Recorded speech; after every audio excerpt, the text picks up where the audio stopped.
yang mengucapkan selamat misalnya, bagaimana menyikapi yang tidak sekeyakinan dengan kita. Indah, turun ayat. Quran surah kedua Al-Baqarah, ayat 256, paling kiri sebelah bawah. La ikraha fiddin. Mengucapkan ucapan selamat pada agama lain, di luar keyakinan kita, dalam keimanan kita sebagai muslim, itu tidak diperkenankan. Haram hukum yang mengucapkan selamat misalnya, A, selamat B, yang dalam selamat itu ada unsur pengakuan. Awas, ada unsur pengakuan, ada din selain Islam, atau agama yang dibenarkan selain Islam. Itu adalah wilayah keyakinan iman kita. Sebetulnya sama aja. Yang bukan Islam pun, non-muslim pun meyakini kepercayaan dia yang benar. Jadi sebetulnya itu keyakinan standar setiap pemeluk agama. Itu indah sekali. Ya, indah dalam Islam itu. La ikraha fid din. Baik, tidak ada paksaan dalam agama. Kita nggak boleh paksa orang. Tapi kita pun tidak boleh mengikutkan keyakinan kita pada keyakinan orang lain. Dan itu sebetulnya standar dalam keyakinan beragama. Silakan cek. Quran surah ketiga Ali Imran, ayat ke-19, paling kiri sebelah atas. Inna dina indallahil Islam. Inna dina, sungguh ad-din. Ad-din, pegangan hidup. Hal yang mendekatkan pada Allah. Din, yang dipahami dengan agama itu, kata Allah, nggak ada yang lain di sisi Allah kecuali Islam. Di Allah sudah mengatakan, lihat, yang saya ridhai, yang saya tetapkan, hanya Islam. Tidak ada yang lain. Bahkan kalimatnya menggunakan inda. Inda, indallahi. Inda itu bisa berarti yang sangat dekat, bisa berarti yang ridhai, bisa berarti juga yang ditetapkan. Bahkan kalau dalam konteks kemanusiaan, yang dimiliki. Misal, ana indik qalam. Ini punya saya. Yang lain bukan punya saya. Kata Allah, inna dina indallahil Islam. Yang saya tetapkan, itu Islam. Yang lain, nggak saya tetapkan. Bahkan kalau antum buka lagi sampai ayat 85-nya, nanti antum akan temukan. Wa may yabtaghi ghairal islami dina falan yuqbala minhu. Pakai lan. Siapa yang mencari selain Islam, mengakui selain Islam, menetapkan selain Islam, kata Allah, nggak akan saya terima. Dan kalimat tidak menerimanya menggunakan lan. Ada lan, ada la. Itu beda. Kalau la, itu harfu nafyin. Menafikan sesuatu. Tapi juga hati-hati. Tapi juga penafian ini bisa dua jenis. Penafian mutlak. Atau yang kedua, penafian saat itu. Tapi dunal istiqbal. Tanpa yang akan datang. Saat ini saja. Contoh penafian mutlak. Dalam kalimat, asyhadu an la ilaha illallah. Saya mengakui tidak ada Tuhan kecuali Allah. Ketika la-nya menafikan, mutlak. Ketika menggunakan alif lam, la ilaha. Ketika menggunakan illa, isbat. Isbat. Isbat itu menetapkan yang satu, menafikan secara mutlak yang lainnya. Dia katakan, asyhadu an la ilaha. Saya mengakui, menyaksikan tidak ada Tuhan sama sekali. Mutlak. Tolak. Illa, tetapkan. Kecuali Allah. Hanya Allah saja. Yang lain ditolak secara mutlak. Hanya Allah yang kita tetapkan. Makanya ketika antum bersyahadat mengatakan, asyhadu an la ilaha illallah, maka antum hanya menetapkan Allah saja dengan segala hukum yang telah Allah tetapkan dan menolak yang lainnya yang tidak Allah akui. Sekarang Allah tetapkan agama, din yang saya tetapkan hanya Islam saja. Yang lain saya tolak. Dan penolakannya menggunakan lan. Perhatikan, pengakuannya menggunakan la illa, penolakannya menggunakan lan. Dalam ilmu nahwu, gramatikal bahasa Arab, lan itu harfu nafyin wa nasbin wastiqbalin. Harfu nafyin, huruf yang menafikan, tolak. Nasbin, menasabkan, kuat penolakannya. Wastiqbalin, sampai kapanpun. Masa kapanpun. Mau sekarang, mau alam kubur, sampai mau kiamat. Perhatikan cara menerjemahkan ayat itu. Wa may yabtaghi ghairal islami dina. Siapa yang mencari din, keyakinan, agama, kepercayaan, ghairal Islam, selain Islam, falan yuqbala minhu. Saya nggak akan pernah terima. Sejak dia di dunia, sampai di alam kubur, sampai di akhirat nanti. Saya nggak akan akui, kata Allah. Paham ya? Jadi, ini wilayah keyakinan. Jadi dalam Islam, kita punya keyakinan yang paling benar, Islam. Makanya kita bersyahadat, memutuskan masuk Islam. Non-Muslim, dia punya keyakinan. Yang benar menurut dia adalah kepercayaan dia. Makanya dia memutuskan mengambil keyakinan dia. Jadi wajar kalau kita mengatakan misalnya, maaf, ini Islam yang paling benar. Sebagai Muslim, wajar. Aneh kalau ada yang mengatakan, katanya yakin Islam yang benar, tapi mengakui ada yang lain selain Islam. Itu aneh. Makanya dalam teori ini tidak berlaku, teman-teman sekalian, tidak berlaku hukum pluralisme. Gak berlaku. Pluralisme itu pemikiran yang aneh. Ya, semua agama benar. mengantarkan kemudian kepada Tuhan yang sama, cuma caranya beda-beda. Jadi dari semua yang benar itu, mana yang paling benar? Silakan cek. Kalau semua agama benar, ngapain antum masuk Islam? Ngapain antum memeluk ini? Artinya Anda meyakini dari semua yang ada itu, Anda memutuskan ini yang paling benar. Makanya para pemikir kita sekarang mengatakan, pluralisme agama itu bagian dari agama baru. Jadi gado-gado dikumpulkan semuanya, jadi kepercayaan baru. Hati-hati. Dan saya katakan, pluralisme itu kemusyrikan kontemporer. Awas, hati-hati, kemusyrikan kontemporer. Jangan terjebak pada persoalan-persoalan yang demikian, itu mesti hati-hati. Nah, sekarang saya masuk pada inti jawabannya. Saya lambatkan ya. Saya mohon maaf karena kalau mengurai terlampau agak cepat karena waktu kita sangat terbatas. Sekarang saya runtutkan supaya runut bahasan kita. 1. Sebagai seorang muslim, kita meyakini bahwa hanya Islam yang benar. Seperti non-muslim meyakini kepercayaan dia yang paling benar. Itu urusan masing-masing. Tapi kita sebagai muslim meyakini bahwa Islam yang benar. Baik, hati-hati, pelan-pelan. Dan keyakinan kita ini bukan hanya dikuatkan oleh ayat-ayat Al-Quran, tapi juga dijamin oleh undang-undang. Jadi kalau kita mengatakan hanya Islam yang benar, menurut kepercayaan kita, itu undang-undang menjamin itu. Apa kemudian pasalnya? 1, dasarnya Pancasila. Sila yang pertama, ketuhanan yang Maha Esa. Nah, dalam memahami ketuhanan yang Maha Esa ini, maka rumusannya lihat di undang-undang dasarnya. Pasal 29, ayat 1. Negara berdasar atas ketuhanan yang Maha Esa. Jadi konsep bernegara kita, itu didasarkan pada ketuhanan yang Maha Esa. Jadi kalau kita meyakini hanya Allah Tuhan yang Maha Esa, maka keyakinan kita dijamin oleh undang-undang.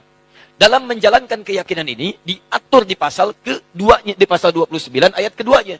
Di dalam memahami pasal 29 ayat 1, terjemahannya adalah, cara memahaminya pasal 29 ayat 2. Negara menjamin kemerdekaan tiap-tiap penduduk untuk memeluk agamanya masing-masing dan beribadah menurut agama dan kepercayaannya itu. Jadi kalau kita beribadah dalam ketentuan Islam, ibadah pertama kita kan tauhid. Ibadah pertama kita syahadat. Karena itu syahadat menempati rukun pertama dalam ibadah, dalam Islam. Inna dina indallahil Islam. Tidak ada agama yang diridai Allah kecuali Islam. Kita masuk Islam. Ketika akan masuk Islam dan mengamalkan ibadah dalam Islam, di hadis Muslim, nomor hadis yang ke-8. Lihat dalam muqaddimah jilid pertama, teman-teman, di Sahih Muslim, nomor hadis nomor 8 paling kiri sebelah atas. Ada hadis disampaikan dari sahabat Nabi Umar bin Khattab radhiyallahu taala anhu. Di Al-Arba'in nomor hadis yang kedua. Ketika Nabi Muhammad ditanya tentang Islam oleh malaikat Jibril, mal Islam? Apa itu esensi Islam? Apa itu ibadah dalam Islam? Apa pokok dalam Islam? Kata Nabi, jawaban pertama, antashhada an la ilaha illallah wa anna Muhammad Rasulullah. Kamu harus menetapkan, bersaksi, berkomitmen bahwa tidak ada Tuhan selain Allah. Yang layak disembah hanya Allah saja. Dan cara menyembahnya mengikuti tuntunan Nabi Muhammad SAW. Makanya ibadah pertama kita itu syahadat. Pengakuan hanya Islam yang benar. Hanya Allah Tuhan yang benar. Yang lain kita tidak akui sebagai Tuhan. Tidak ada Tuhan selain Allah. Tidak ada agama selain Islam. Ketika Anda mengatakan itu, undang-undang menjamin. Jadi sebetulnya kalau ada orang yang menyoal Anda, nggak boleh itu keyakinan begitu. Itu intoleran. Dia sedang melanggar undang-undang. Paham ya? Dia sedang melanggar undang-undang. Karena undang-undang kita mengatakan setiap kita punya keyakinan dan ibadah, kita dijamin. Keyakinan pertama kita ada dalam syahadat kita. Ketika meyakini itu semua dan beribadah dengan lisan kita, bahkan dipakai dalam solat. Asyhadu an la ilaha illallah, asyhadu an la ilaha illallah, wa asyhadu anna Muhammadar Rasulullah. Itu ibadah kita. Syahadat dipakai dalam solat. Solat bagian ibadah yang keduanya. Jadi jangan khawatir kalau antum ditanya misalnya, apa agama Anda? Islam. Ada nggak selain Islam yang benar? Tidak ada. Keyakinan saya, Islam yang paling benar. Tidak ada Tuhan selain Allah. Anda intoleran. Maaf, Anda melanggar undang-undang. Paham ya? Ya, jadi jelas. Hukum negara kita jelas. Hukum negara kita jelas. Jadi ini bagian yang pertama. Sekarang, lihat. Saya ingin tunjukkan tidak ada keindahan aturan. Kecuali dalam Al-Quran. Bagaimana menyikapi yang tidak sekeyakinan dengan kita. Indah. Turun ayat. Quran surah kedua Al-Baqarah. Ayat 256, paling kiri sebelah bawah. La ikraha fid din. Qad tabayyana ar-rusydu minal ghayy. Hei, kita meyakini, kamu yakin Allah Tuhan yang benar, Islam agama yang benar, tapi Anda tidak boleh paksa orang pada keyakinan Anda. Gak boleh kita paksa. Jadi kalau Anda paksa orang, apalagi dengan senjata misalnya supaya masuk Islam, bawa golok, Masya Allah, datang ke angkot, ayo masuk Islam, itu gak boleh. Tembak orang, bom orang misalnya, supaya masuk Islam. Itu nggak boleh. Bahkan ketika orang itu masuk Islam dalam keadaan terpaksa, Anda yang dosa. Anda yang dosa. Indah dalam Islam itu. Kita akui Islam yang benar, kita akui Allah Tuhan yang hak, tapi nggak boleh paksa orang pada wilayah keyakinan kita. Nggak boleh. Bagaimana kemudian kita bisa menerangkan nilai-nilai Islam? Caranya dakwahi mereka. Sampaikan risalah. Sampaikan keterangan. Maka turun Quran kemudian, teman-teman sekalian, surah ke-16 ayat 125. Ini manhaj umumnya. Ud'u ila sabili rabbika bil hikmah wal mau'izatil hasanah wajadilhum billati hiya ahsan. Kalau ada orang belum mengerti tentang jalan Rabbmu, tentang Islam, maka silahkan terangkan, ajak mereka dengan hikmah. Bukan nasihat dulu, hikmah. Toleransi yang paling baik, lakum dinukum waliyadin. Kita tidak usah saling mengganggu. Jadi zero tolerance. Toleransi terbaik, zero tolerance. Jangan saling ganggu. Saya nggak ikut pada kepercayaan Anda pun nggak usah ikut-ikutan kami. Kita diskusi aja, kalau nggak ketemu, silahkan kerjakan. Kami pun nggak akan ikut ke tempat ibadah Anda. Dan kami tidak harus menggunakan perangkat-perangkat pakaian seperti yang Anda kenakan. Anda pakai punya Anda, kami pakai punya kami. Makanya Syekh Hasim Asy'ari, dalam kitab yang tadi malam saya bawa, nanti lihat halaman ke-14-nya. 14, posisi paling kanan sebelah atas, paragraf yang pertama, baris ke-5 sampai 7. Di situ disebutkan oleh beliau, ketika penjajah datang dengan misi 3G itu, God, Glory, and Gospel. Ya, dimulai nanti dari Portugis datang ke Nusantara, tahun 1511 lewat Selat Malaka. Kemudian disusul setelahnya dengan yang lain sampai ada Belanda. VOC sebetulnya, syarikat dagang, tapi bekerja sama dengan pemerintahan yang zalim. Datang dia menjajah Nusantara. Sebelum jadi Indonesia, beliau sudah keluarkan fatwa. Karena mereka misinya 3G, kemanapun ada, itu dibekali. Ya, dalam perjanjian Tordesillas, tahun 1492, Paus Alexander yang ke-6 membagi dunia jadi 2 bagian. Untuk barat itu Spanyol, untuk timur itu Portugis. Diberi misinya 3G. Sekarang 4G. Ya. 3G, Gold, Glory, Gospel. Gold, itu, maaf, pencarian rempah-rempah, emas, jadi monopoli ekonomi. Ambil. Glory, itu ekspansi, penjajahan. Makanya ketika datang, kita katakan penjajah. Silahkan cek dalam buku-buku sejarah. Penjajah. Datang, menjajah. Kalau Islam tidak ada. Makanya silahkan cek di buku sejarah. Pernah nggak ada datang Islam ke Nusantara menjajah? Nggak ada. Silahkan cek di buku-buku sejarah. Penjajah Indonesia diantaranya orang Arab. Nggak ada. Tidak ada. Diantaranya orang Islam. Tidak akan ditemukan. Karena saat datang membawa risalah. Memberikan nilai kemuliaan. Tapi orang ini diakui. Sejarah kita yang mengatakan. Sejarah nasional kita, penjajah datang. Kemudian kita mempertahankan kedaulatan kita. Teman-teman sekalian, begitu datang misi yang ketiga, gospel. Membawa misi. Gospel, sebarkan. Bangun ini kanisa. Kanisa itu kalau sekarang gereja-gereja. Kemudian membawa misi. Untuk memindahkan kepercayaan orang lokal kepada kepercayaan yang mereka bawa. Saat dibawa itulah kemudian, di antara masa Syekh Hasim Asy'ari, beliau itu ada, menulis beliau kitab menyampaikan pada masyarakat. Apa di antaranya? Beliau keluarkan fatwa. Orang yang ikut-ikutan mengenakan pakaian-pakaian mereka, pergi ke tempat ibadah mereka, itu hukumnya haram. Dihukumi tasyabuh bil kufar. Menyerupai orang-orang kafir, maka keluarlah hukum. Dilarang mengenakan pakaian-pakaian seperti pakaian mereka. Atribut seperti mereka. Sehingga tidak menghadirkan nilai kepercayaan lain masuk kepada kepercayaan kita. Itu sudah ada dulu disebutkan oleh pendiri Nahdlatul Ulama tanggal 31 Januari tahun 1926. Jadi kalau sekarang ada pertanyaan lagi, apa Ustadz, apa hukumnya menggunakan topi ini? Ya, apa hukumnya memasang pohon-pohon ini? Sampaikan, itu pertanyaan sudah diajukan sudah lama dari sejak masa Mbah Hasim Asy'ari. Jawaban beliau begini. Kalau ada ulama memberikan fatwa yang berbeda, sampaikan, maaf Pak, Anda telat. Anda keduluan oleh tokoh yang sangat luar biasa, hafal hadis, ya, hafal turunan-turunannya, dan ini kesimpulannya, kitabnya di sini, halaman sekian, paragraf sekian, baris sekian, sampai dengan sekian. Sekarang jawaban yang terakhir, lalu bagaimana menyampaikan pesan kemuliaan pada saudara-saudara kita sebangsa setanah air yang sekiranya akan merayakan nilai ibadah dalam agamanya. Kita katakan begini, saudara-saudariku, kita hidup berbangsa setanah air, kemudian kita hidup satu naungan Ibu Pertiwi. Mari kita jaga kerukunan dalam kehidupan ini.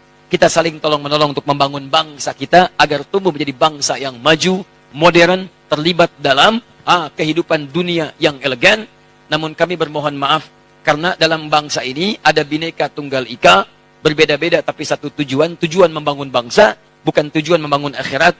Dalam hal kehidupan beragama, kami belum bisa mengucapkan ucapan selamat karena di wilayah itu kita beda keyakinan.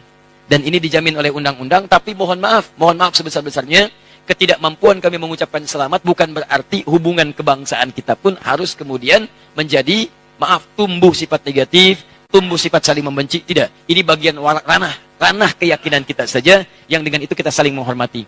Jadi Anda yang berkeyakinan, dengan keyakinan Anda, silahkan. Kami tidak ikut-ikutan untuk itu. Kami mohon maaf tidak bisa mengucapkan selamat. Tapi kami menyayangi Anda. Kita bahu-membahu membangun bangsa. Dan bila pun ada urusan-urusan kehidupan yang bisa kami bantu, bukan urusan ibadah, maka kita mari terlibat sama-sama dalam keindahan membangun bangsa ini. Selesai. Kuat. Dan gak usah malu. Dan tolong, apakah ada non-muslim memaksa kita untuk mengatakan selamat? Tidak. Ini agak aneh memang. Non-muslimnya aja nggak nuntut. Kenapa muslimnya rame? Jelas ya? Yang bikin rame kan orang-orang kita juga. Dan kita itu siapa mereka? Orang-orang penyakit ada hatinya. Itu yang bikin rame. Silahkan lihat tuh. Yang ribut mengucapkan masalah itu bukan non-muslim. Non-muslimnya biasa-biasa aja. Itu yang orang-orang ada penyakit di hatinya. Dan sebetulnya itu tantangan terberat kita. Itu yang paling berat.